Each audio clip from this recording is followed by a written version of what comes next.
Evil is back. The Drool King Lotor has returned with a dark energy that can destroy the galaxy. Our only hope? The Voltron Force, a team of 5 heroic pilots that control 5 awesome robot lions. When Lotor's monstrous road beasts attack, the lions come together to form Voltron, defender of the universe. Oh! Let's Voltron! Oh! Let's Voltron! Oh! Let's Voltron! Welcome, Voltron fans. This is Mark Morell, your host for Let's Voltron, the official Voltron podcast. We're here for another exciting episode review for Voltron Force. I have my co-host, Greg Tyler. Welcome, Greg. Hello, Mark Morell. I'm being attacked by Garys. It's crazy over here. For those of you just listening to the podcast, I have in my Zoom background as we record the video component of the YouTube porting of the podcast. I have a background of several Garys from the Voltron Force episode, Gary, and there's a reason for that. What might that be, Mark? Because we're reviewing Gary. All right. This was my daughter's favorite episode of the show by far. And she watched it with me over the weekend because I told her I needed to prep for the review, and she watched it again. And it was fun to hear her take several years after she had first experienced it. So yeah, fun stuff. Yeah. So first, we got other stuff to talk about. Is that right? Yeah, there's been some exciting developments with Voltron, and especially a new Voltron license. Mm-hmm. So this is completely a collaboration between NBC Universal, World Events Productions, and a number of breweries in the United States. Wow, what are they making? Quintessence? Hagarium? A simple thing called beer. Oh, I think I've heard of that. Yes. So this is an exciting development. Okay, as of this recording, we are on Tuesday, May 30th. Yep. And as of Friday, May 26th, Volume 1 in the Voltron collaboration has been released. And it is a hazy IPA. All of this comes out of St. Louis at a place called Four Hands Brewing Company. Okay. Four Hands Brewing Company is doing collaborations with other breweries to make a 6-volume series over the course of 2 years. 6-volume series of beers. Yes. You know about this stuff, Mark, far more than I do. Yes. Is this an unprecedented event to have a multi-volume series of beers? Now here's the interesting thing. This has been done before for franchise properties. Oh, it has. Okay, interesting. Yes. So I don't know if you're aware of a little show that was on HBO called Game of Thrones. Yes, never saw it, but I think you'd have to kind of literally live in a hole in the ground not to know about that show. Okay. So there was a brewery out of New York called Amagon. Okay. And they did a series of beers for Game of Thrones. And off the top of my head, I really can't think of any others that collaborated with a franchise like that and did a series like that. So when you're talking about over the course of 2 years, and Four Hands Brewing Company is the main collaborator in all these cases. And they're right out of St. Louis. So, of course, we're going to start in St. Louis. So that's the proper way to start for Voltron. Okay. And their first collaboration is with a brewing company out of Florissant, Missouri. And they're called Narrow Gauge Brewing Company. Okay. So Volume 1 is the Yellow Lion. Okay, so I'm going to be showing some pictures up here that you're going to see the beer in a can, and you're going to see some other images of this whole launch, right? Because it came out first on Friday, May 26th at the Four Hands Brewing Company. You were able to buy it in 4-packs, 4-pack of Alright. cans. And as of today and the rest of this week, which is the week of May 29th, it will be available statewide in Missouri. Nice. Okay. So yeah, when you said that I'm well aware of these beer things, it's because Kim and I brew our own beer now. That is really cool. Yeah, you had mentioned that too before we started recording. I'm sure you've mentioned that in the past, but a lot of things go in one ear and out the other when it comes to alcohol. So I'm kind of clueless. So Kim and I are on our 8th beer to brew ourselves. And we just created a German Pilsner, and we're very happy with it. And some of our friends have tried it already, and they love it. that's awesome. So yes. So we have read the whole book on how to brew beer, and we started with a kit, and we do 5-gallon batches at a time, which gives you about 46 or 47 bottles. Nice. For this particular thing, for Voltron Volume 1, Four Hands teamed up with Narrow Gauge, whose hazy IPAs have defined the category in the minds of many local drinkers. The next installment in the series will see Four Hands collaborate with a Nashville-based brewery called Southern Grist Brewing Company. And the third volume will be a collaboration with a Chicago brewery named Hop Butcher for the World. What these collaborations are going to cover a broad range of beer styles, so it's probably not a given that we're going to see another IPA. We'll probably see different styles. Okay. We don't know which ones yet, though. So we don't know which one Southern Grist Brewing Company is making with Four Hands, and we don't know which Hop Butcher for the World is making with Four Hands. But those will come out later, and like I said, it's going to happen over the course of 2 years for all 6 of them. The idea is that the first 5 will be on 5 different breweries that Four Hands collaborates with, each representing one of the lions. Okay.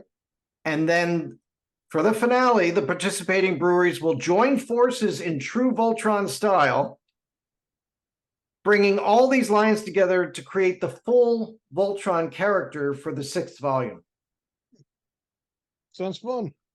Yes. So for those people who want to know a little bit more about Volume 1, it is 7.5% ABV. It was brewed using Citra, Mosaic, and Galaxy hops. And according to the Four Hands tasting notes, Voltron Volume 1 also includes Omega yeast Heliogazer, a thiolized yeast strain that yields a flavor profile taking in notes of guava, New Zealand Sauvignon Blanc, and stone fruit. So I happen to know that this whole thiolized yeast strain thing is not a normal thing at all. Okay. So you get very specific types of flavors when you do it this way. And I mean, typically when you're talking about yeast, you're either talking about an ale yeast or a lager yeast. And there are different strains of all those. So there's only so many companies around the world that actually deal in yeast. So, and a lot of times when you're doing home brewing and stuff like that, you're either putting together a dry yeast that you would liquefy to activate it, to add to the wort, which is what you put in the fermenting bucket before you ferment. And then the other type is a liquid yeast that's already kept temperature controlled, and maybe you have to smash the package to activate it. You know, it's that kind of thing. And then you just add that to the wort. But so what they say about this is it's really juicy, a lot of really bright tropical and citrus flavors. Drink's really smooth, and it comes big with the tropical guava, mango, citrus stuff. So, like I said, it's mostly people in Missouri that are going to have access to this, but I don't know what's going to happen when it comes to the Nashville one. I don't know what's going to happen when it comes to the Chicago one. So we don't know how available these things are going to be. Okay. Well, it sounds exciting. Yes, so it's a pretty cool collaboration for beer drinkers around the United States, but not everybody's going to have access to them. Yeah. Okay. Or at least you don't have to journey to Planet Eris to get them. That's all. At the Four Hands Downtown Brewery in St. Louis, you can get it on draft and in 4-packs, and it'll be distributed across the whole state of Missouri, both at local venues and in cans at local grocery stores. Excellent. Okay. All right. Now we can move on to our Gary review. Gary. Now that's something I do know about. What can you tell us about Gary? Well, as I said just a short while ago, it was my daughter's favorite episode when I introduced her to Voltron. She was born the year Voltron Force came out, and obviously I didn't have her watching it right then, but when she was maybe 3, 4, 5 years old, I showed her some of the episodes. And Gary was the one that she liked. She wasn't fond of people, when she was very, very young. She wasn't fond of people who were naughty. So scary bad guys like Lotor or Mayhawks or Robeast or anything like that was not up her alley. But she loved the cute Gary, and that was her thing.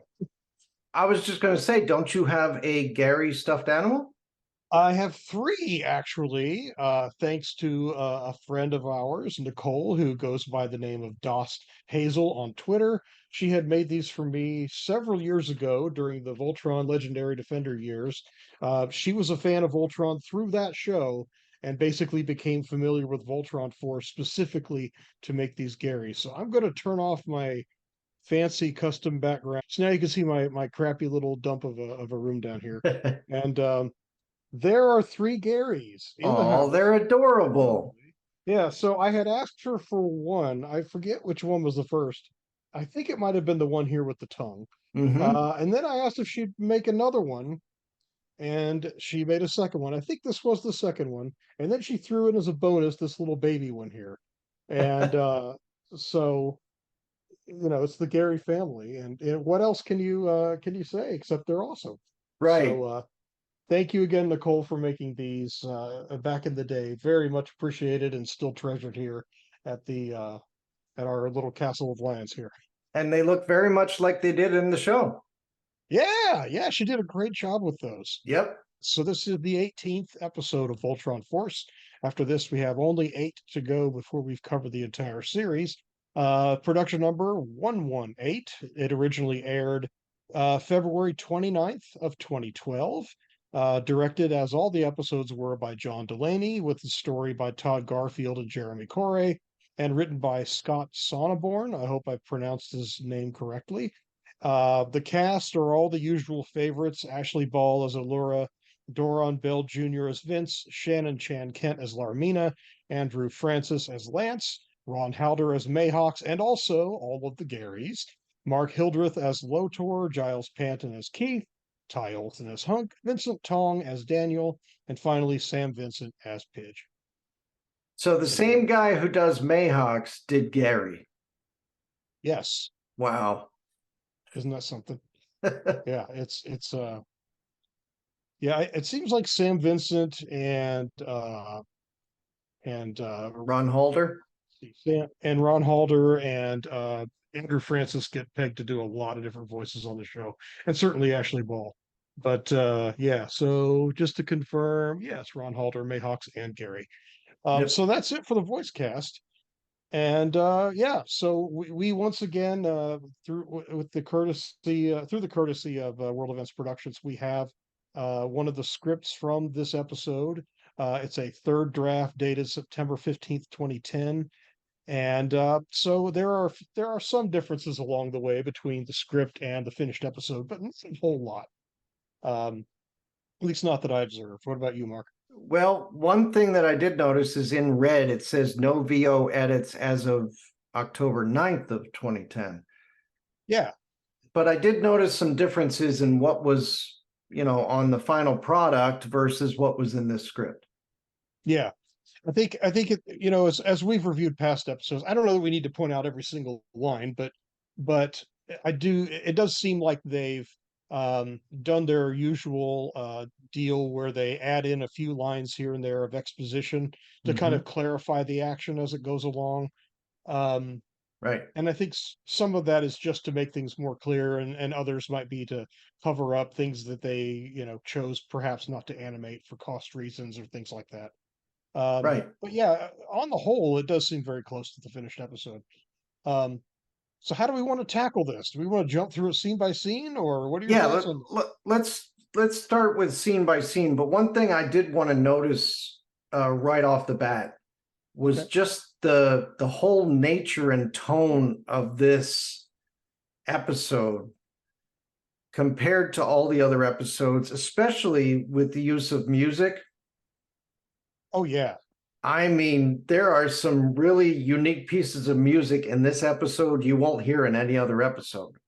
yeah. There's a lot of stock music that gets reused throughout this series, and a lot of stuff is unique to this one, definitely.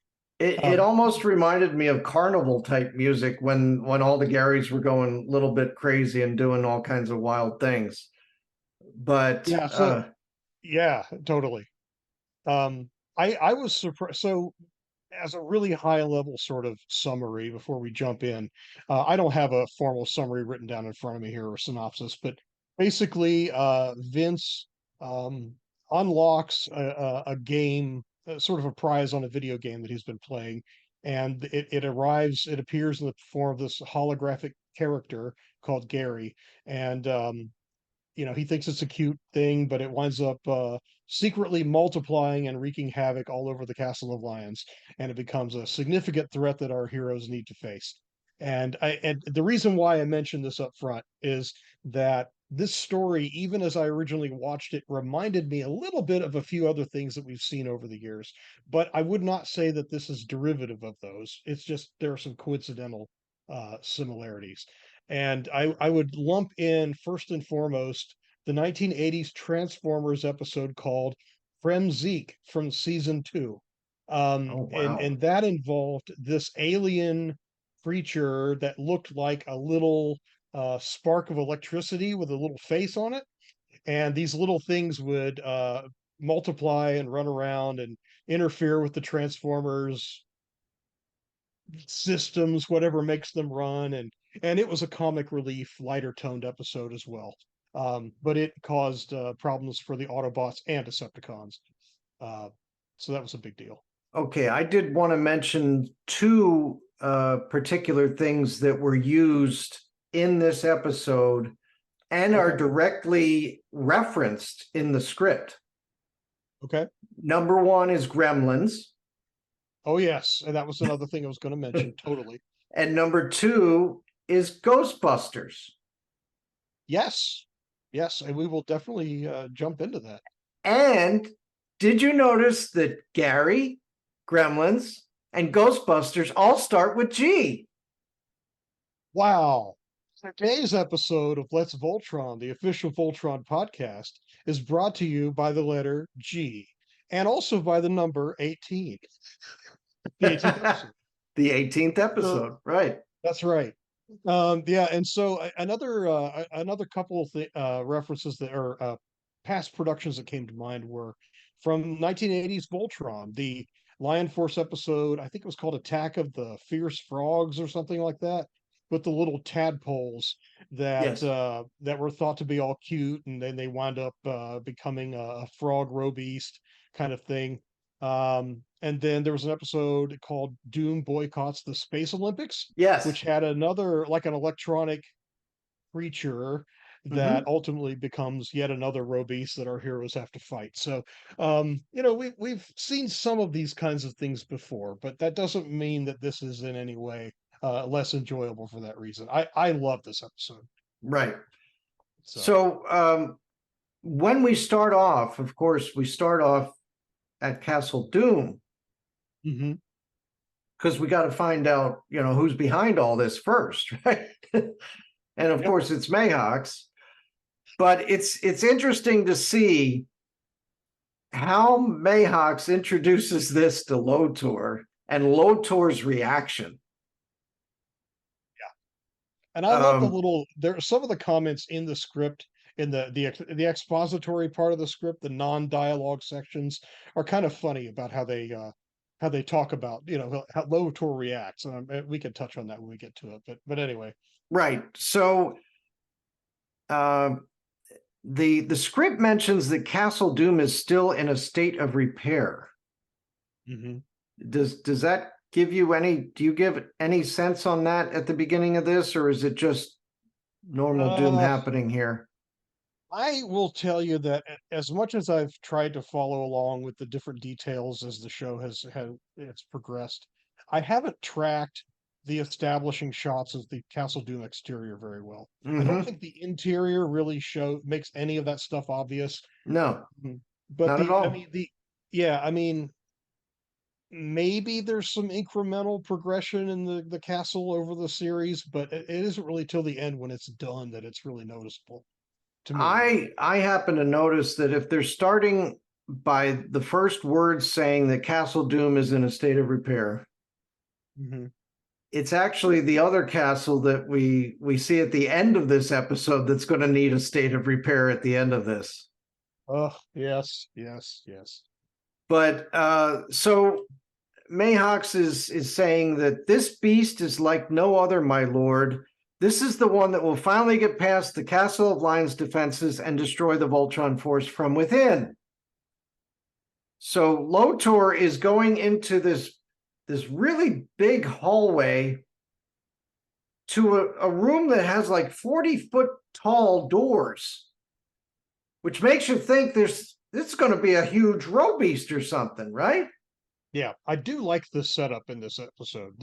There are times when the visuals fall a little short in this show where it feels like if they just tweak this shot or add a little bit more detail, we'd have a better sense of scale. But I think this scene really sets us up really Oh, well. yeah. It's really great.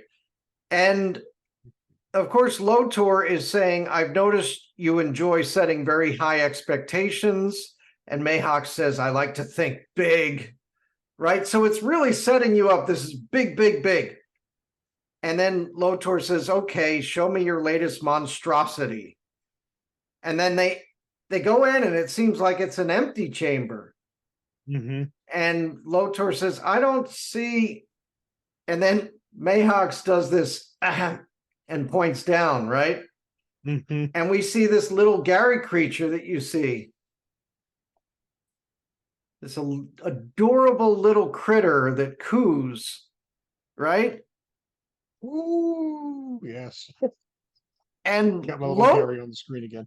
Lotor looks at Mayhawks and he's like, are you kidding me? Really? Yeah, it says in the script, again, not in dialogue, but just a comment.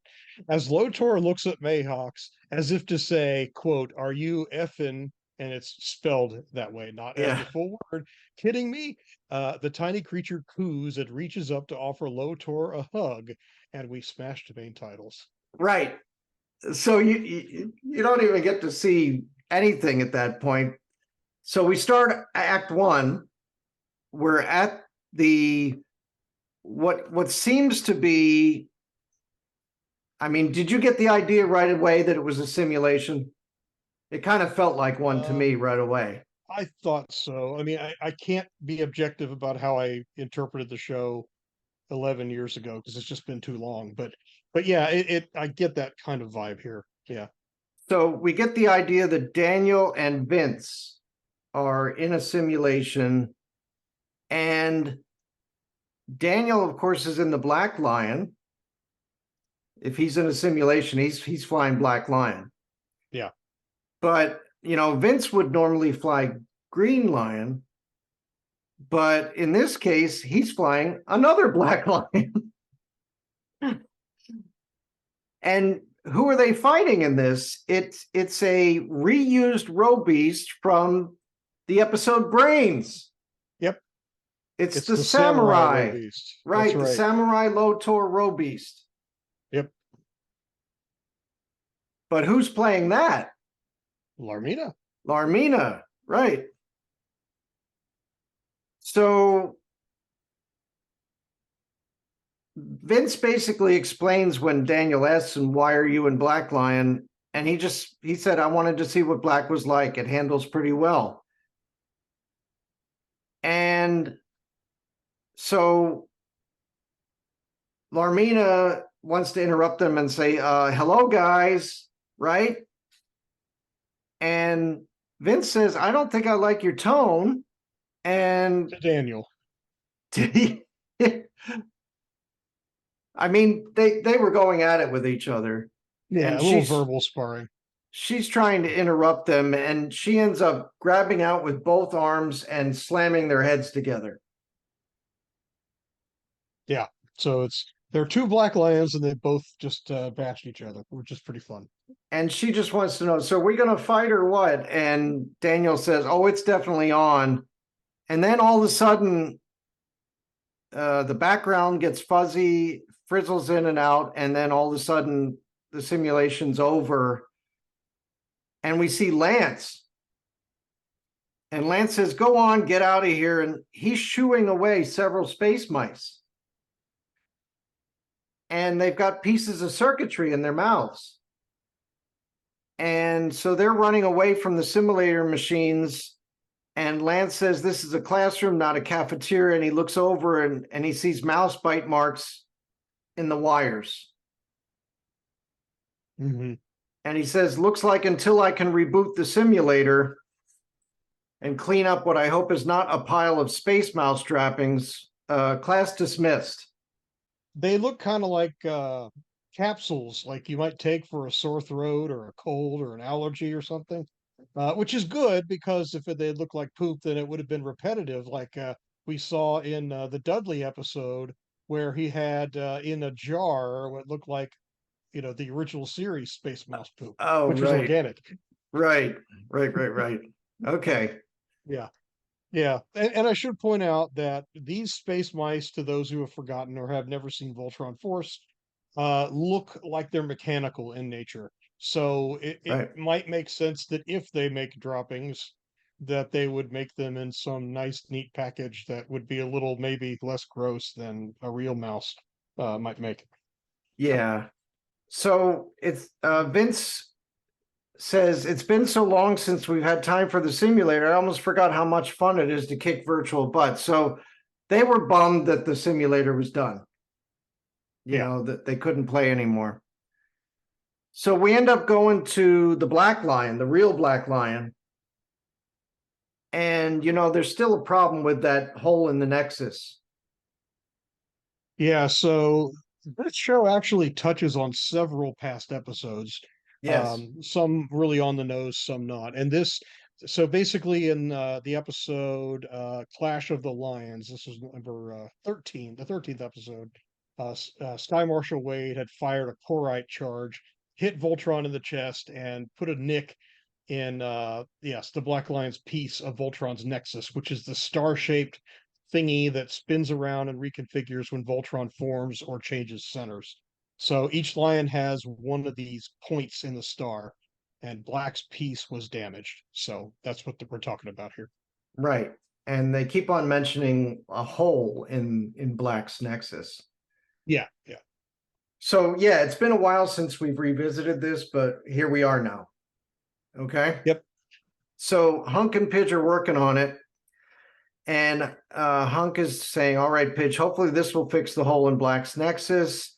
Torque wrench, and Pidge says, sure thing. And then all of a sudden he reaches for it, and one of the space mice gives him a sloppy lick on his hand. He goes, ooh, jumps up and then hits his head and says, ow. And then scrambles from under the lion. Hunk says, what happened? And then he sees that the the mouse is running away with the torque wrench. And he says, I see the problem and I got a solution. And he turns to a nearby box-like trap. Think Ghostbusters on this one. Mhm. Okay. He slams the big red on button. The mouse is sucked across the floor and into the trap. Just like in Ghostbusters with the ghosts. Yeah. So I guess Hunk is a space mouse buster. And he says, it works. I've been dying to test that out. I'm getting a little sick of living with these guys. Okay. Why are Why? they even called space mice anyway? Do we Yeah. know why? It made me wonder. The answer is no. Except, well, I mean, space is something that historically in a lot of old sci-fi films, TV shows, cartoons, you stick space in front of something, and that makes it more exotic and alien and mysterious. So I think that's why the original Voltron folks, writers might have called the mice there space mice, but why they're called that in this show is anyone's guess. And frankly, I don't remember whether they were ever actually called space mice before this episode, because we see so little of them in this program. Right. Yeah, so it may be they introduced this term for this show in this episode, which kind of makes me wonder if anyone new to Voltron in this series would really think much of this joke at all, you know? Well, they probably would have thought, hey, Princess Allura has these mice that talk to her. But they might not have known they were called space mice. Would they even know that Allura talks to them by this point? Because he doesn't. I mean, because has Allura really interacted with them at all in this series to this point? Right. Really, it's just been Keith. I mean, back in the very first episode, that Space Mouse helped Keith to find the Black Lion at Wade's secret base on Parvos, I think it was. Mhm. So, really, the mice are almost a complete blank slate in this episode to a new viewer. Okay. So maybe they were planning on using them a lot more after this. Yeah, maybe. I don't know. And Okay. but I mean, when I was asking why right before you quoted Hunk saying why are they even called space mice? Why is everyone mad at them? I mean, yes, they're being a little annoying now, but we've never seen them do anything at the castle until this episode. Right. So They've never stolen stuff from the others, right? yeah, certainly not. Yeah. And in the context of this episode, yeah, I mean, if they had been annoying to them, they would have been annoying to them by this point for several years, Mm-hmm. because these pilots have been around a while. But Right. oh well. Yeah. Pidge said, this one looks like he'll make an excellent lab rat. And Allura said, he most certainly will not. So she's not happy about this. And she says to the mouse in the trap, don't worry, little friend. And she says, the space mice have lived in the castle longer than I. In fact, there were space mice on Aris before the castle was built. So in this case, we're talking about robotic space mice. Yeah. So who was the original inventor of robotic space mice? Even before the castle was built. That's a good question. Okay. Keith says, look, I agree they can be a little weird, and maybe more than a little, but these guys have saved my bacon more than once. Bottom line, if it's what Allura wants, then it's what I want. Okay, Keith? Wow. Yeah, that's that for Keith to say something like that as straight laced by the book as Keith is in this show. That's really that's quite a slip up on his part. Yeah, and Pidge and Hunk are looking at each other and looking at him, and they say, did he just say that out loud? That's what they're thinking to themselves. Mhm. And then Keith catches himself and he says, I mean, it's probably for the best. Trying to save himself, right? Yeah. And then there's awkward silence. Nobody's making eye contact, and Pitch says out of the side of his mouth to Hunk, "Not getting in the middle of that." And Hunk says out of the side of his mouth, "Me neither." So that was your first taste of what I think shows that there's probably a relationship between Keith and Alora in this series. Or at least some level of attraction or whatever. Although in the very second episode, the second part of the trilogy, when Keith shows up, Allura gives him a big hug and all that other stuff, and then he talks about how, oh, I've been alone for a long time, da da da da da. There may be a suggestion if you read between the lines that might have been something that might have ended at some point, or maybe didn't. Who knows? It depends on how deeply you want to read into it. But I mean, it really doesn't get much more obvious than that. If it's what Oh, Alora wants, then it's what I want. Yeah, totally. So anyway, Hunk reaches down, hits the button, opens the trap. The mouse skitters out, grabs the tool, and runs into a mouse hole in the wall. And now we get to see what the mice are actually doing, and he joins the other space mice, 5 of them in this shot. They're building an elaborate structure from stolen parts, it looks like. What is it? We don't know yet. Yeah, we don't know. But now we're going to change scenes again. And this time we hear the sounds of video game playing off screen. It's very late at night. And Daniel says, "I got to admit, I'm impressed." And Vince is rocking out on his Holo laptop playing the online World of Warcraft Voltron game. This is that Voltron game that Pidge created before? Yes. So this game was first and last seen in the 7th episode called Lion Rider's Return. And that's how Daigo reached out to them. And that's how they ultimately wound up meeting the Lion Riders of Ariel. Yes. Okay, so Daniel says, "I've never seen anyone go this long without going to the bathroom." And Vince, without looking up, says, "Pidge must have programmed something new into this game since the last time I played. A challenge no one's been able to beat." He flexes his fingers and smiles. Yet. So, as Vince is pounding buttons frantically, Daniel yawns, slumps to the door, and says, "So you coming or what?" And Vince says, "Where?" And Daniel says, "To bed. It's 2 a.m. Vince says, "I just got to beat this thing. I'll be up in a minute." Well, we cut to 3 hours later.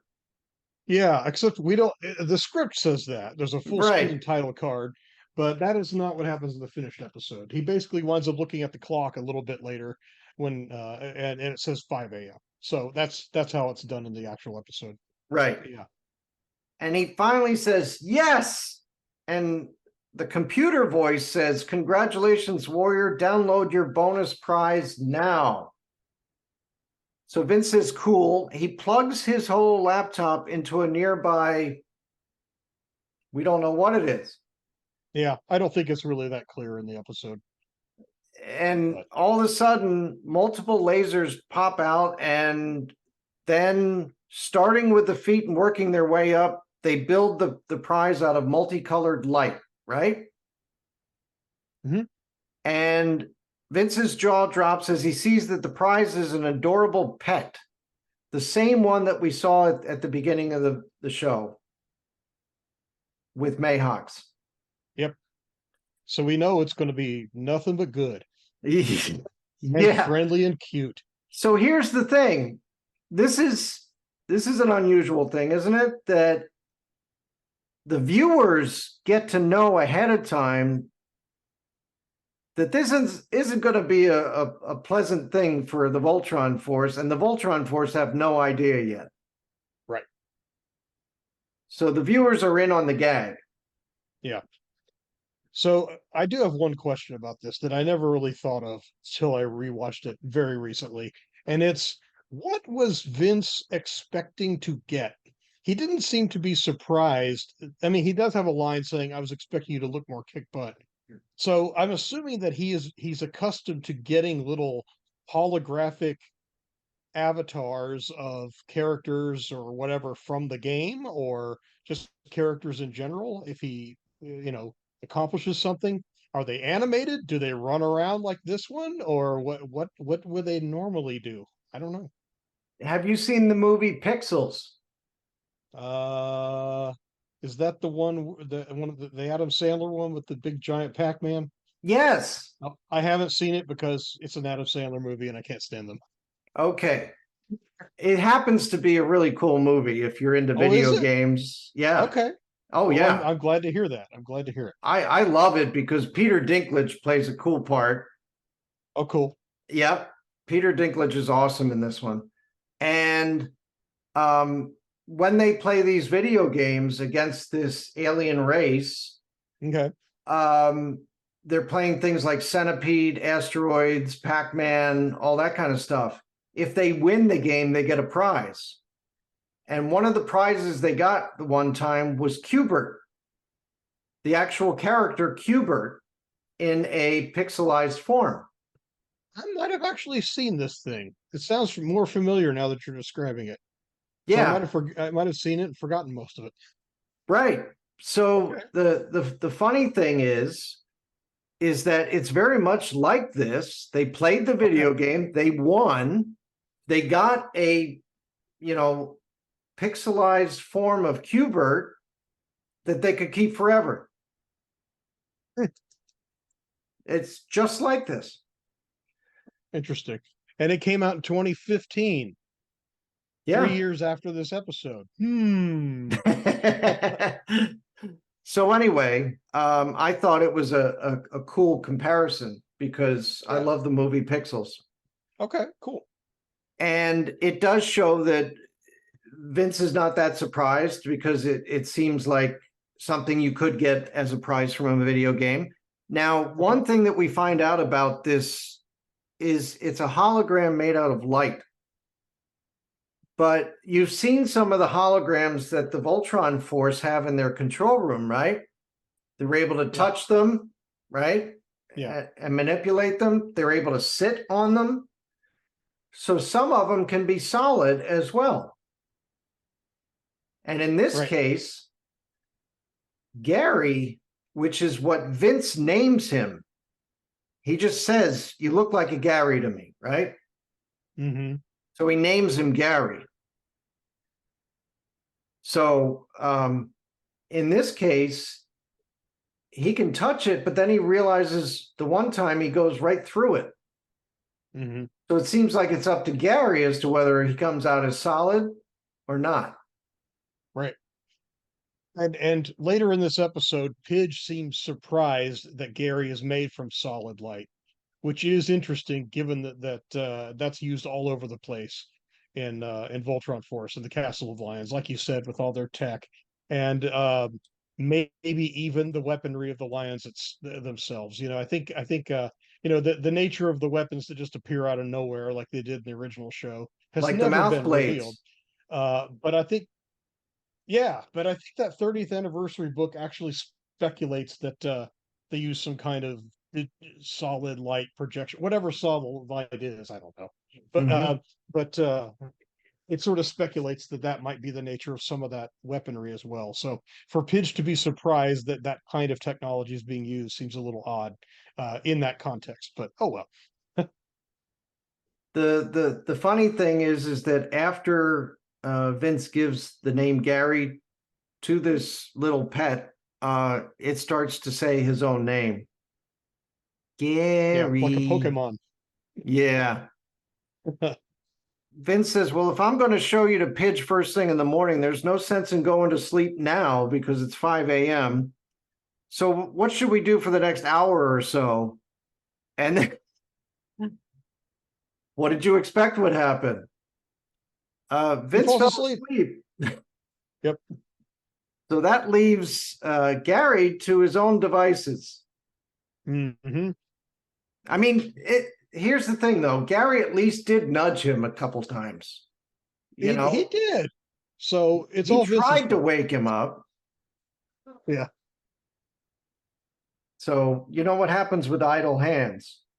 I love what happens here, where Gary basically duplicates itself by spitting a little copy of itself out of its mouth, and it grows into a full-size little Gary. Now, these Garys are what, maybe I assume they're about as big as a Funko Pop in the real world, Right. or maybe a little bigger. And so there's like 8 of them. So one of them grows into, I think, maybe 8 and even more, and then they begin to run around and Well, here's the yeah, thing. what happens? I think in this case, the animators got to decide how the identical Garys came out, because the script only says he gets a mischievous look, he scrunches his face, and then suddenly, pop, he splits into 2 identical Garys. But it doesn't say that it came out of his mouth or anything like that. Well, this is one thing where one case where I think the animation outdoes the script. I like the idea of Yep. them just kind of spitting it out. It's so silly. Yeah. It's perfect. Yeah. So there's a whole bunch of multiple Garys, and they come out of the lair into the castle, and they've got those big evil smiles that reveal vicious looking fangs, just like behind you. So that's where we are Yep. in the episode right now is behind Greg, who also Yes. starts with a G. Oh my, coincidence? I think so. And that is the end of Act 1. All right. All right, so we go to Act 2. The sun is rising. Little Garys are bouncing down the hallway. They flash their evil, jagged-toothed smiles, gleefully pull wires through levers, generally gremlin up the works. Mm-hmm. So the deal with the gremlins was if they got wet. Yeah, that made them multiply. Right. But if they got fed past midnight, then what happened? They were mogwai. And if you fed them past midnight, then they turned into horrible gremlins. Yes. By the way, as a little plug here, Okay. if you get the chance to see Max, not HBO Max anymore, but just Max, you can see Secrets of the Mogwai with our Yes, friend, AJ Locascio. as AJ Gizmo. Locascio, right? Yeah, I just looked that up over the weekend and saw, whoa, there's a Gremlins cartoon when I was researching this episode. He And plays yeah, Gizmo. that's awesome. I haven't watched it, but it sounds really cool. I love the premise. It's a prequel, and it follows, I believe, the old man who sold Gizmo to Billy which Peltzer's dad. which was played when by he's a kid. James Wong. Yes, that's right. And guess what? Still played by James Wong in this one. Are you serious? I am not kidding. He's in his mid-90s, and he's still That is doing this character. That's amazing.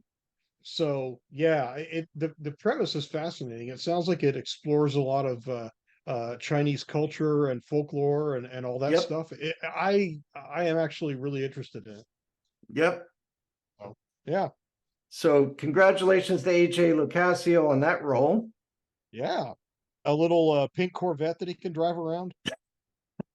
I don't know. So, they're gremlining up the works in the castle. Vince is continuing to sleep soundly. A sleepy Lance yawns as he comes down the hall, and he comes up to an automated door, and he's carrying a coffee cup, right? With the 80s Voltron chest insignia on it. Yes, I was hoping you would Awesome. mention that. Oh, heck yeah. I love this entire scene with Lance. Yes. So here's the funny thing. He's like, what the stupid door? And it won't open because they're messing with the wires. Mm-hmm. And what he does is he tosses his cup up in the air, and he does some kung fu moves, and then the door suddenly slides open, and then he catches his cup. Yep. Love it. And then he says, now you know who's boss. and he goes to walk through the door, and suddenly it slams shut on him. And of course, he drops his cup, and he says, "Ow," and he gets it slammed on him again and again and again. I love it. I wish this happened in Star Trek more often.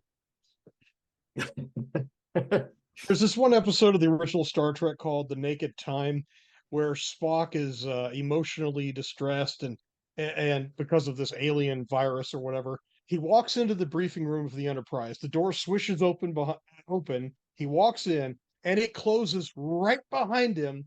And it's good that it does, because Spock is he's all sad and bummed out.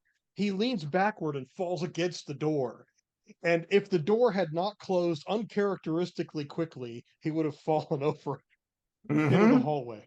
But I wish this kind of stuff would happen on Star Trek every now and then.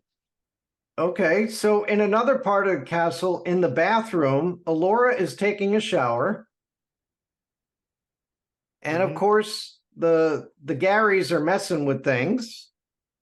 So all of a sudden she goes, "Ah, hot, hot, hot, hot." Because the water got all hot all of a sudden. Yep. And she jumps out of the shower. And now there are some Garys in a tug of war with one of the space mice over one of the tools.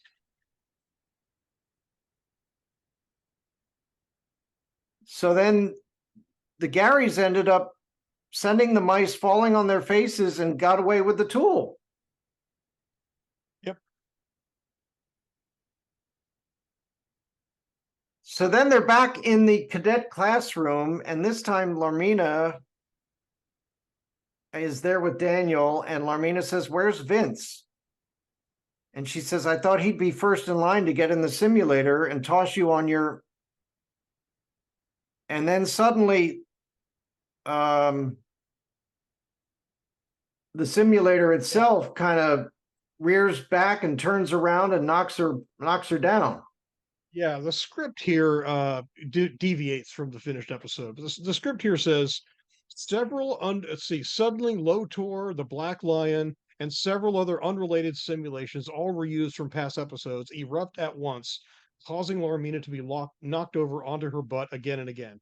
Well, what happens in the finished episode is just to refamiliarize people with it, the simulator room has 3 pods in it, and each of the cadets operates a pod to control a simulated mech, whether it's a lion or a robeast or whatever. Well, one of the pods spins and it bumps Larmina and knocks her over. So that's what happens in the finished episode. It's cheaper to animate, and it works just as well. And they don't have to do it back in the simulation again. Right. So Daniel laughs as she's knocked down. And then, of course, the simulator that he's standing on spins around and knocks him down. And he says, "Okay, I deserve that." But then they look up and they see some of these Garys hopping around, and they follow them as they go into the control room. Yeah. So the script makes it, we see that it talks about the Garys going in and beginning to wreak havoc in the control room. There's an added line there's an added voiceover line from Daniel, and I think this is a good one. It helps clarify the action. It lets us know that the cadets actually saw them go into the control room. It's not clear in the finished episode visually, but the voiceover has Daniel saying they're messing with the canceled defenses. So it's very clear that the cadets are they understand what's going on. Well, it's also not clear in the script as to whether or not Larmina and Daniel have even seen these things. Right. Good point. Yeah. So it's a good visual. It's a good audio that backs it up that, okay, at this point, at least Larmina and Daniel have seen them. Right. So what happens is they end up messing with the controls to the point where they open up the doors to the lions, and then they're heading down the zip lines. And of course, no good can come from these Garys getting inside the lions. Right. So the Black Lion is standing silently inside the hangar, And then Gary scampers in and slips inside. And then suddenly parts are flying out of the lion. Right. Hunk and Pidge enter and see the flying parts. Pidge automatically assumes it's the space mice. What are they doing now? And Hunk says, let's get those vermin. And then all of a sudden, the black lion starts lurching after them. Yeah, it sort of leans in and its face gets really close to them. Right. Yeah. And then he says, oh, okay, I'm sorry, you're not vermin. I take it back. And he still thinks it's the space mice doing this. Mm-hmm. So one of the Garys even climbs into the nexus in the black lion. Right. So the black lion is thrashing and lurching around, and suddenly Hunk and Pidge find themselves at a dead end. And Hunk says to Pidge, if this is it, there's something I want you to know. You can totally forget about that lunch you owe me. What a line. Yeah. Like, so as I watched it recently, I'm like, I have done something even better than this. I mean, it's funny, but I don't know. I wish, Right. I don't know. And of course, it's about food again. Yeah, of course. So out of nowhere, Keith leaps out, lands on top of the lion, gets inside the lion's mouth, and he gets into the cockpit and he's, what? What is this? And all of a sudden the Garys start running away. So he's able to get control back of his lion just before it's about to smash Pidge and Hunk. Yeah, literally one of its paws is coming down. Yep. And Keith says, whatever was in here, they definitely weren't space mice. And then Pidge is like, really? Then what? And then all of a sudden, the wall bursts open in the hangar and the other 4 lions burst in. Uh-oh. Yeah. And of course, there's Garys inside each of them. And this is the first time that we see a split screen of Garys, each in a different lion. Mm-hmm. Pretty cool, huh? Which is cute. Yeah, I love how it mirrors the show. You know, the normal show where you see split screens of the pilots and or the cadets, whoever's running the lines at the time. But it's fun that they did that with the Garys. Yep. Not so much what happened in the script is the same as the action that we see, right? Mm-hmm. Because the script does talk about all the lions were tackled, one knocking into the next by Keith. That's not really what happened with Keith. No, not really. It was more like there was just a 4-on-1 lion brawl between Black and the other lions, right? Right. So they're all fighting, basically, the 4 lions and Black. And we go back into, I guess it's the lair. Yeah, that's where Vince had been playing the game all this time. The lair is the cadets' secret hideout that they got at the end of Karan, the 4th episode. Yeah. So it's that down in the catacombs below the castle. Right. So with all of this fighting that's going on with the lions, things are being shook. The whole castle is shaking. Mm-hmm. Things are falling down. There's rubble and stuff like that. And you see Vince snoring, and Daniel from a little distance is saying, wake up, dude. And he doesn't wake up. But with all the lions thrashing around in there, Alora says, someone's taken the lions. I'm going to get mine back. So she lights up her Voltron whip and charges at her lion. And she's able to get herself to swing on the whip after it grabs something and then jumps into the lion. And she's able to power down her lion. Yep. And of course, this happens with each of them then, because Lance says, wait here, I'll be right back. He says, bring it. And basically, he gets out his pistols. He blasts the floor in front of him. The lion's paws fall into the hole, and he dives inside the jaws of the lion. Isn't it nice that the safest way inside a lion that's out of control is through its mouth? Just saying. Yeah, right. And then, of course, Pidge gets out his throwing stars. He throws them on the roof. They cause the roof to blow open, and the rubble falls down, which blocks the green lion from coming after him. And he's able to jump over top of the rubble and back into the lion's mouth. Yep. And then Hunk. And I gotta point something out here. There's so the scale of the lions and pilots, when you ever, it's rare that you see them together in a shot. Yeah. The scale is often inconsistent from shot to shot, and this is one of those what the heck kind of moments where Hunk basically hangs on to the tail of the yellow lion. Now we've already seen 4 pilots each jump into the jaws of the lion to get into the cockpit, and they look pretty small compared to the lion's head.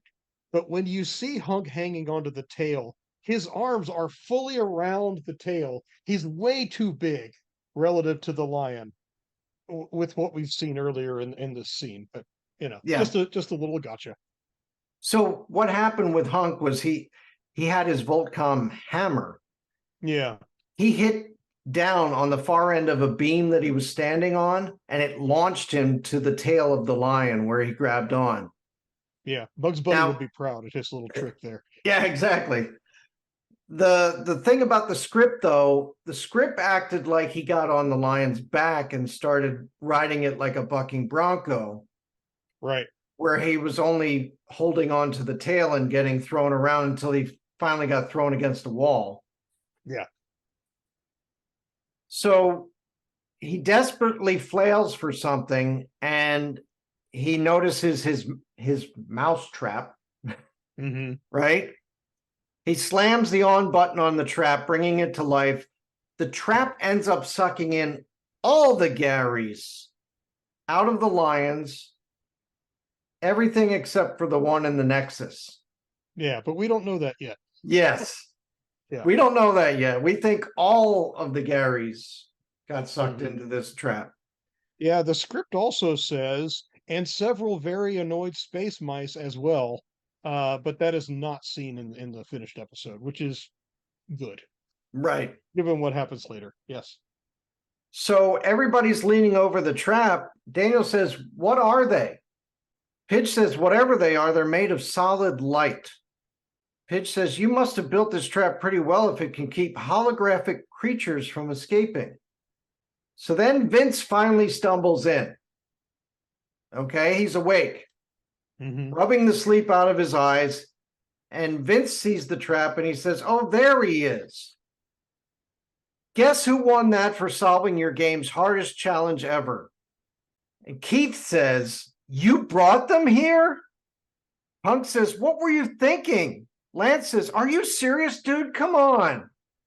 And then Vince says, whoa, this isn't my fault. I only downloaded one and it came out of Pidge's game.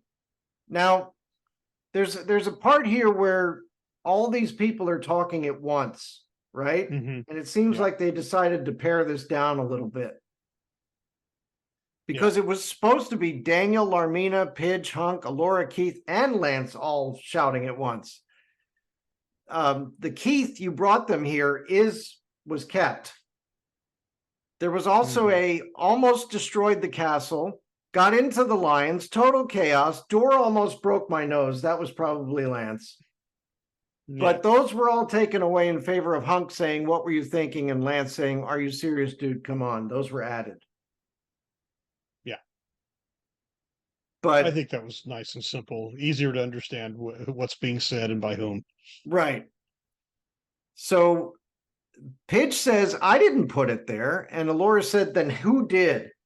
And Pidge says, "I don't know. It must have been some kind of virus planted Mayhawks."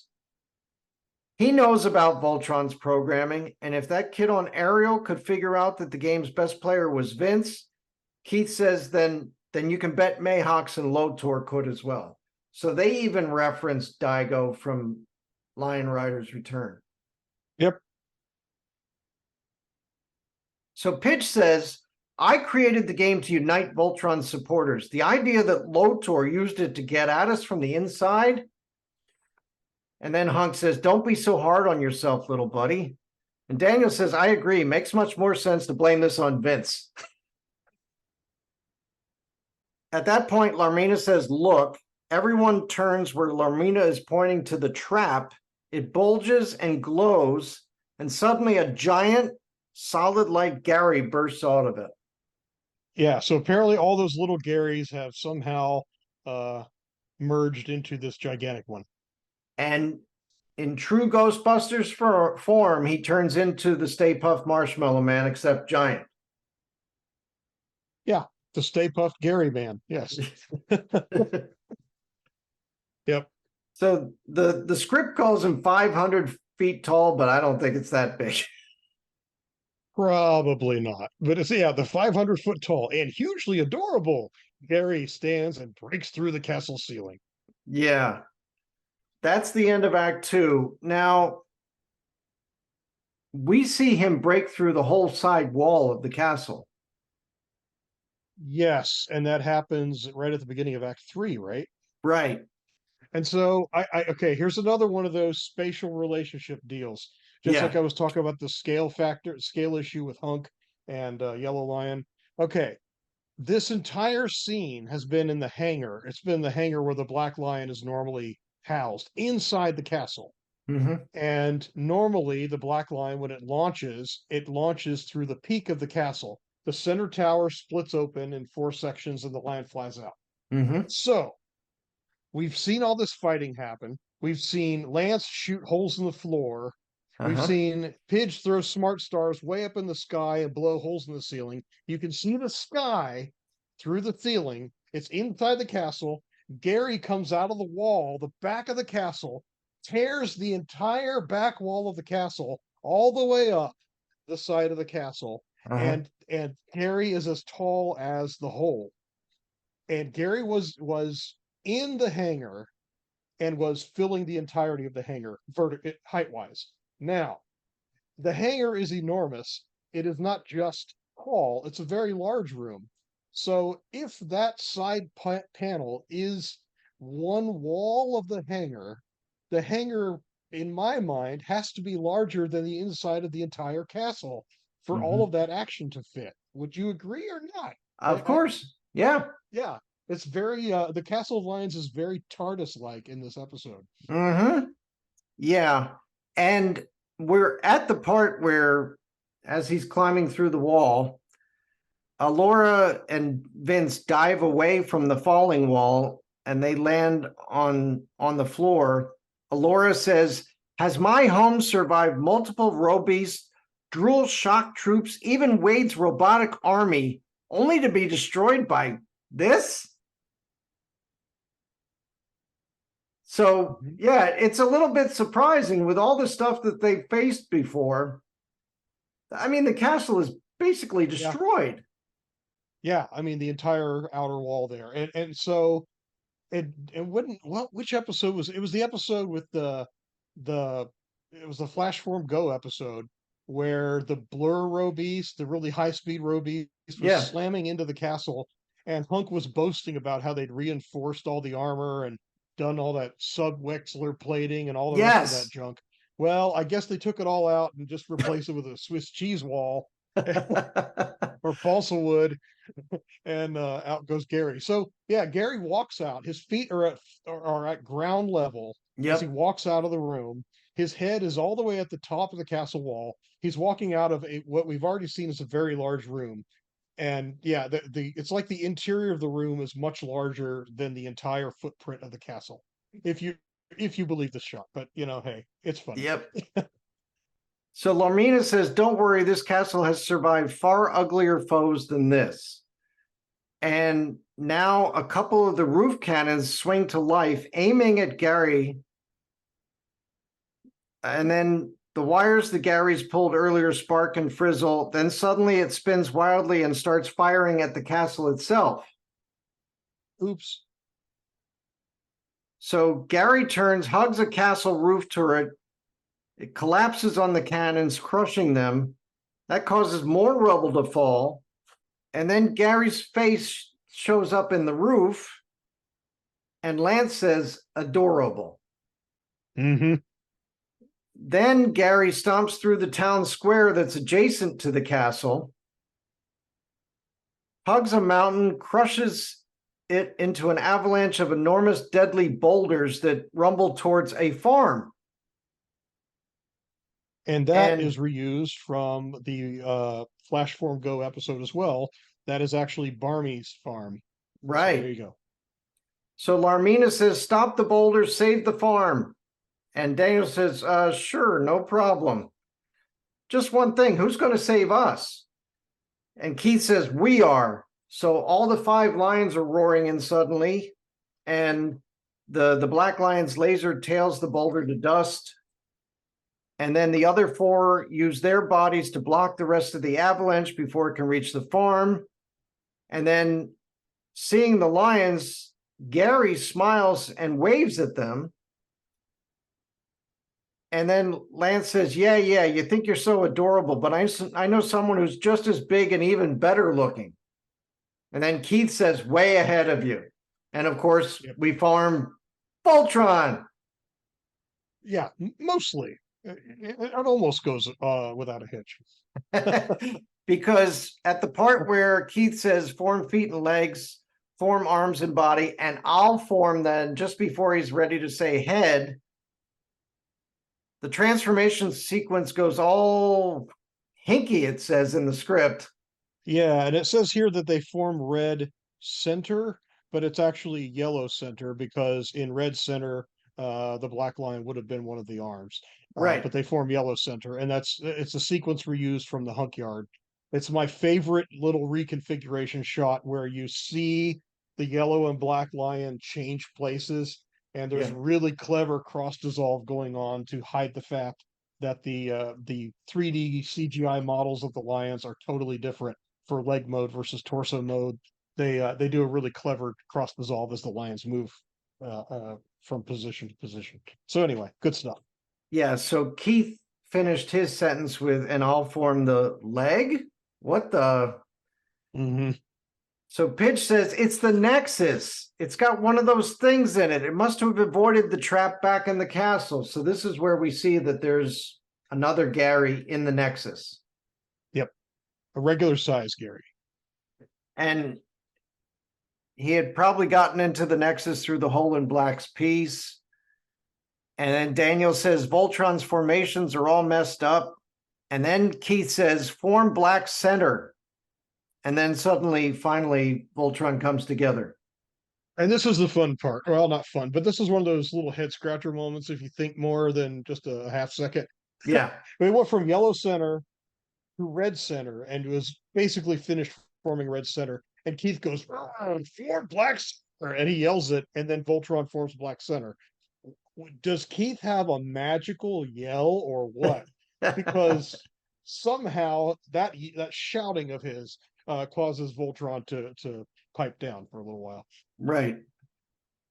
So now Voltron brings both fists down on Gary's shoulders. Gary dematerializes, turning into a simple outline of light before Voltron can connect. And Voltron falls forward on his face. Then, hitting the ground hard, Gary rematerializes behind Voltron, grabs it. Gary lifts Voltron off the ground in another deadly bear hug. So they do a split screen where they show all 5 cockpits being shaken as Gary lifts them off the ground. And Lance says, so we can't hurt it, but can it hurt? But it can hurt us. Wonderful. Keith says, anyone got any ideas? And Pidge says, I think I do. And Hunk says, you never let us down, little buddy. I don't know where we'd be without you. And Lance says, most likely crushed, maimed, or exploded. Keith says, which is what's going to happen if you guys don't let Pidge tell us the plan right now. Pidge says, okay, Gary was downloaded from my game, so it must be compatible with the game's algorithms. Algorithms I know inside and out, so I'd have to think that means Lance says, Pidge, when Keith said right now, I think he kind of meant right now. And Pidge says, I can re-rig Hunk's mousetrap to take out Gary for good. But to do it, I'm going to need Hunk and Alora back in the castle with me. So what has to happen now? The cadets have to hop into 3 lions so that those 3 can get back to the castle. Do we have time for this? Well, of course we do. It happens. So the cadets were at the castle. Okay, so Keith Now- says, cadets, listen up, and he says, pilot switch now. Do they get what So- that means? I wouldn't think it would be bloody obvious unless they were listening in on things over their Voltcoms. So they were on the hill at Varmy's farm. The Lions had saved the day. They formed Voltron. So the cadets are somewhere close by, but we don't really see them after the Lions saved the day until just now.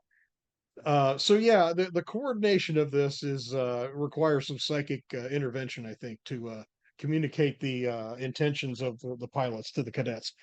So I guess it's just understood. Vince switches with Pidge.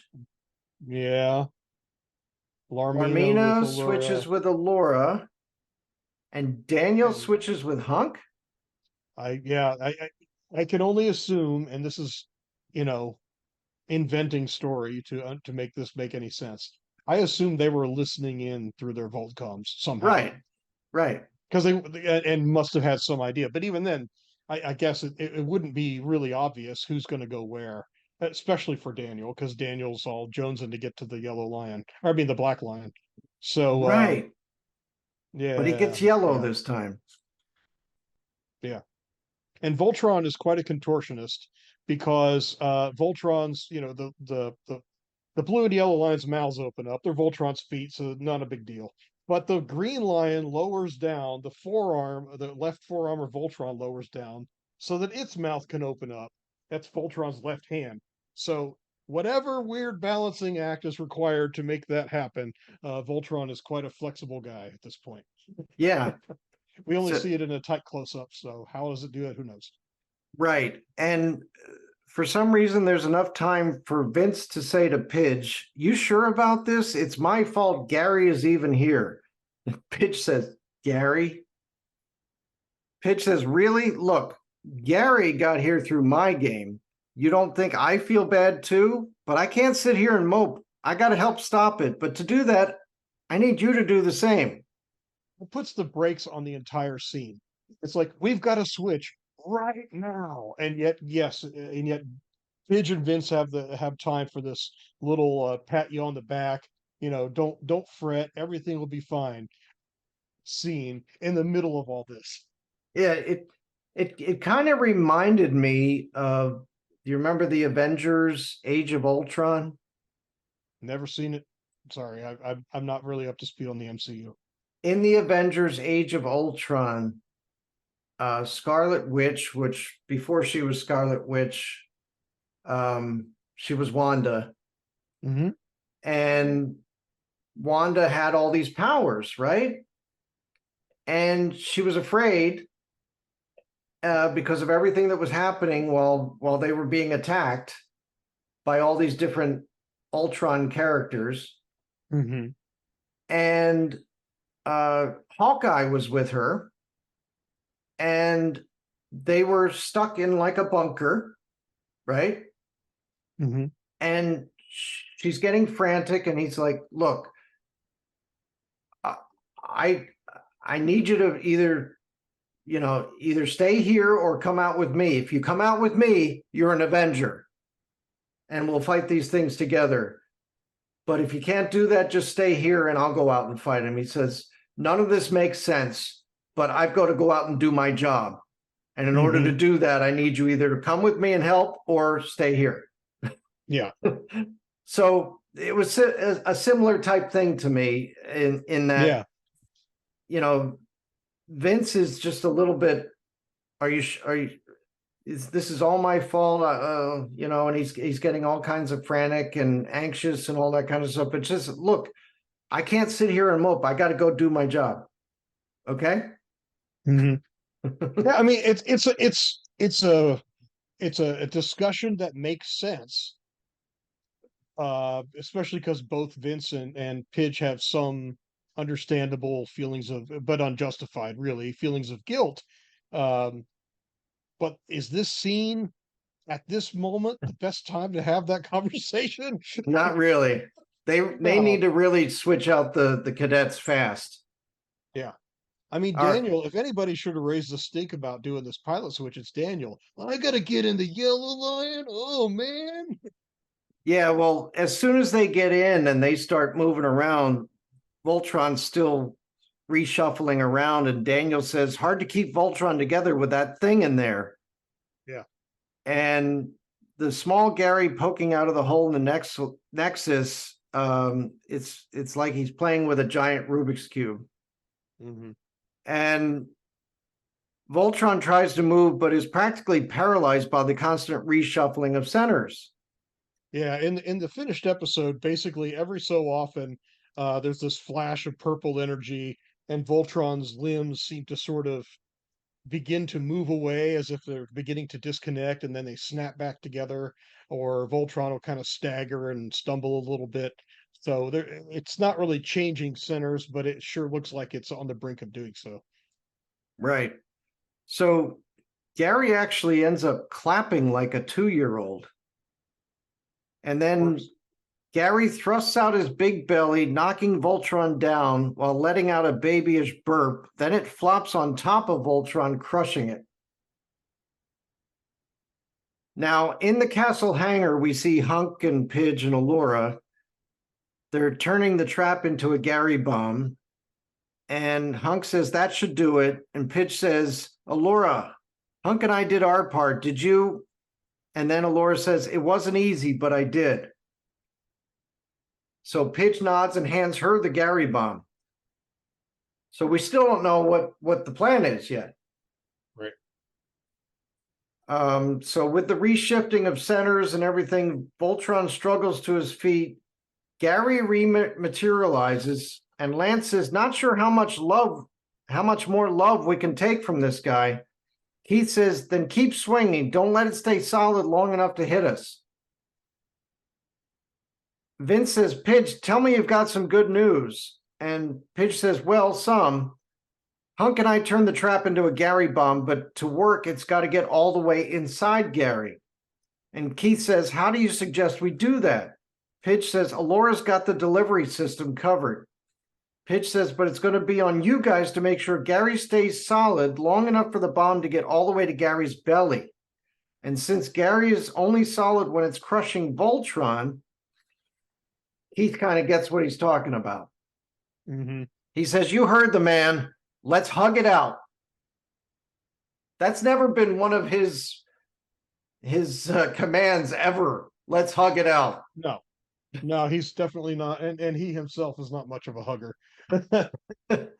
Voltron is able to get Gary to rush in and give Voltron a crippling bear hug again.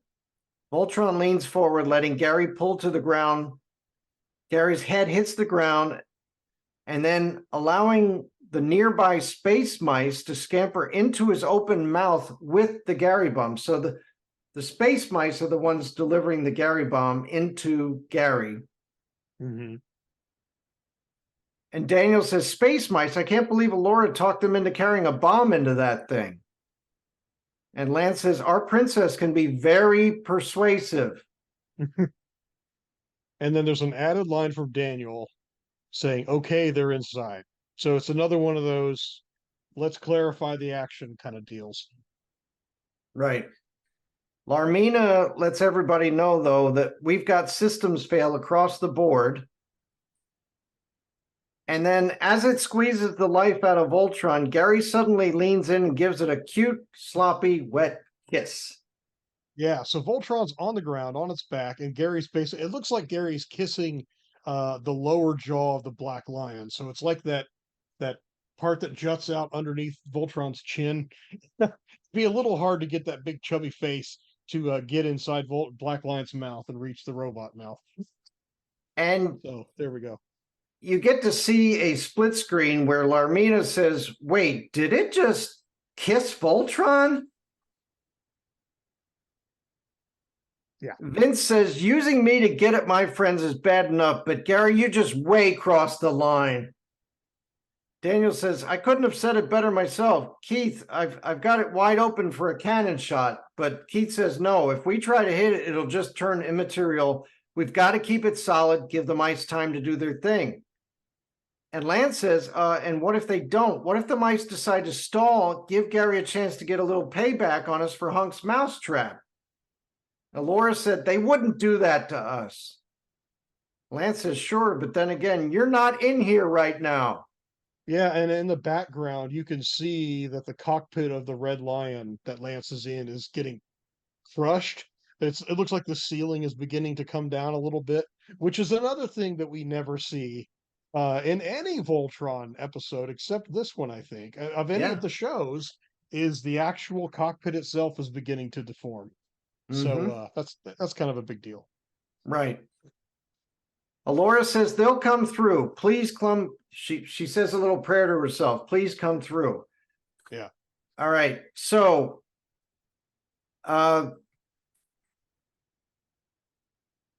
inside Giant Gary, he's so busy squeezing the life out of Voltron, it doesn't notice the space mice climbing through it. They set off the device Pigeon Hunk created, and they scramble away. It glows hot, igniting Gary from inside. The supernova flame of Gary Bomb dances up and down the giant's body, incinerating every scrap of Gary it touches. And inside the Black Lion, we see the tiny Gary and the Nexus burn up in the otherworldly flame.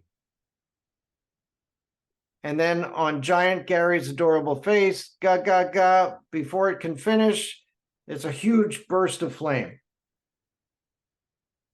And then Vince says, go, go, go, goodbye. And it's all purpley alien flame. It doesn't look like it's really roasting alive. So it's just not like it is similar to the Stay Puft Marshmallow Man and what happens to it, but it's nowhere near as gooey. And right. It's also done in about as clean a way as you can. You're not seeing like Gary guts flying everywhere, whatever Gary's guts would actually look like. Exactly. So there was no melted marshmallow over our heroes. Yeah. Okay, so we're coming to the end then. As soon as Vince said goodbye, we go back to Castle Doom. Mayhawks kneels before Lotor's throne, which is, for Mayhawks, this is already not cool for him. Mm-hmm. But Lotor says, what say your spies on Aris? And Mayhawk says, my latest creation did not quite meet my expectations. Lotor says, then it has failed? And Mayhawk says, yes, my lord. Lotor looks down on Mayhawks and says, in that case, it and you met my expectations exactly. And I love the visual where Mayhawks has these telescoping cybernetic neck and legs, and they retract, so he actually gets shorter. He's kind of shrinking down, like, yeah, I blew it.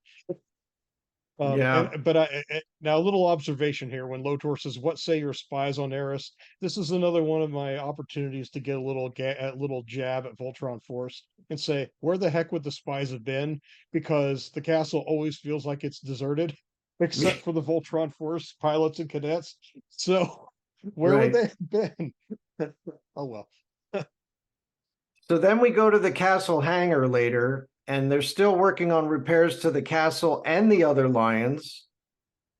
Hunk pats the Black Lion and says, all right, I think now we really got to figure out how to fix that hole in you. So he reaches a hand out to Daniel, who stands behind him, and Hunk says, can you hand me that tool on the bench? Daniel turns to the bench, and Hunk turns and sees that a space mouse is dashing off with the tool. Hunk says, that's all right. After all they did, I think we owe them at least that much. And then the mouse darts through the tiny crevices, lugging the tool, and Hunk says, besides, there's only a few of them. And then we see a larger opening inside the wall. The mouse places the tool against the structure that they were building earlier. And now we see that the structure is actually a nest where many, many new baby space mice happily chirp. So there's like a lot of space mice now. Yeah. Now, I will tell you, I do remember what I thought about this last scene. I was completely confused by what I was looking at there because I had never, we saw 5 or 6 mice at most earlier in the episode. There were a ton here, but I felt like the shot happened so quickly at least when I first watched it, back in 2012, it didn't sink into me what exactly I was looking at before we faded to black. So it was not obvious to me that it was a nest with baby mice. I just thought it was just a whole bunch of them, a bunch of mice just hanging out in some little, area for no particular reason. Do you remember? Or was it bloody obvious to you as you watched it? I remember watching it, and I remember saying, "Oh my God, there's a lot more space mice. What are we going to do?" Yeah. And I don't remember there being anything after that on the show where we had to deal with a whole bunch of space mice. Yeah, I think this might have been the last appearance of the space mice. It seemed like a one-off to me. Yeah, and the whole nest thing, it was totally lost on me the first time I watched it. I mean, I picked up on it later, but again, what was the relevance? I was thinking, was the writer thinking, oh boy, here we go again, because we just dealt with a whole bunch of Garys. Are we going to have to deal with a whole bunch of space mice? But everything turned back to normal in the next episode. Yeah. It is a little odd. That maybe that was their intent, was to go, oh no, here we go again, but with the mice. But the mice weren't that bad at all, and they were helpful in earlier stories, and we never saw them in any way, for good or ill, after that. So yeah, I don't know. Right. So this may have been Voltron Force's way of paying homage to the space mice, where the space mice saved the day. Help save the day, at least, Yeah. And it's also, this episode is another episode I'd forgotten about before, from the 80s Voltron, where Hagar had sent space rats, I think they were. Do you remember they were invading the castle and getting into different systems, and the Voltron Force had thought that the space mice were causing all the problems, right? And it turns out it was those rats. So yep. And of course, the once it was all cleared up, the mice were once again as loved and cherished as they were before. So I have to imagine that happened here after this episode, if the mice had ever turned up again. Yep. Yeah. Overall, a fun episode. Yeah, I love this episode. As much as I nitpicked it, I loved it. Yeah. The idea that a holographic prize from a video game could terrorize the castle from within and basically destroy it, and that the team needed to come up with some things a la Ghostbusters in order to beat it. Mm-hmm. Yeah, it was fun. I will always have a soft spot for this episode because Quinn loved it so much, and I still love it quite a bit. Again, you can nitpick any episode of any show if you really try. There are definitely some head scratcher moments in it, but it's fun, it's funny. I love the little Garys, and it's fun to have a lighter toned episode. It's kind of like this is kind of like the Voltron Force equivalent of the Trouble with Tribbles from classic Star Trek, Right. So, and it works. So you see here now that we're on the 18th episode out of 26. Yeah. We just saw the castle get destroyed. The lions were messed up. There's still the problem with the hole in the Nexus. How are they going to get this all fixed up by the end of the 26th? And then we Yeah. don't even realize that there's still this, I guess, arc with Daniel that we haven't even touched on yet. Right. So spoilers, but yeah, there's more to come with Daniel. We saw the Predator Robeast not too many episodes ago. There's a threat of that returning at some point potentially. Of course, what's going on with Lotor and Mayhawks. Mayhawk seems to be pulling the strings. What's going on there? Sky Marshal Wade has been, arrested. Have we seen Have we seen the last of him? Right. I guess we'll find out over the next 8 episodes or not. And of course, Okay. the season has a nice ending, and it's totally wrapped up. And yeah, right, Yeah.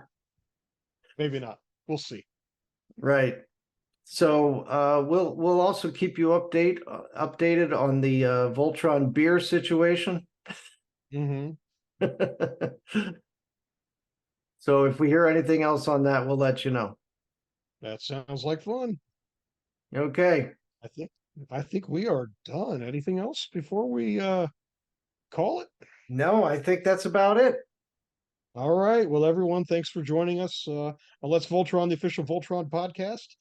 You can find us where all your favorite podcasts are sold or just made available online, and of course on our YouTube channel. So be sure to check it out, like, subscribe, all that good stuff, and share it with your fellow Voltron fans across the universe. And don't forget to get your tickets to VoltCon because both Greg and I will be there later this year in October. That's in right. It's going to be fun. Indianapolis, Indiana. That's right. The 5th VoltCon. So 5 Yes. Lions, 5 VoltCons. Okay. All right. All right. We shall see you all next time on Let's Voltron. Let's go.